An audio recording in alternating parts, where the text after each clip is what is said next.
Moonlight DC in Shibuya Crossing. A. Sana all nagmo-moonlight DC sa Japan. Kung usapang tapang at lakas ng loob lang naman, magkakasundo talaga ang Sismars dyan. Kita nyo dito, G na G yung tatlo. Of course, with Sir J. So, sino ang wala? Malamang yung Pab Ken. Mahiyain ang Pablo at Ken natin.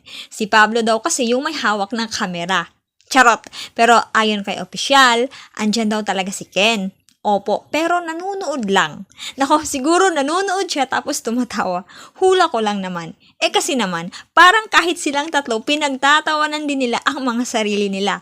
Pero nice idea to Moonlight DC sa Japan. Arat na 18, punta tayo ng Japan para mag-moonlight.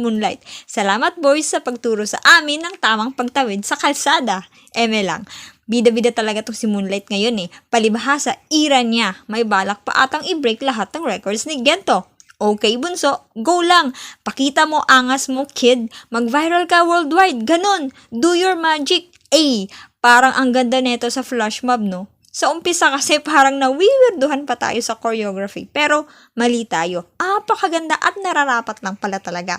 Kudos to all genius and creative mind na nasa likod ng masterpiece na to.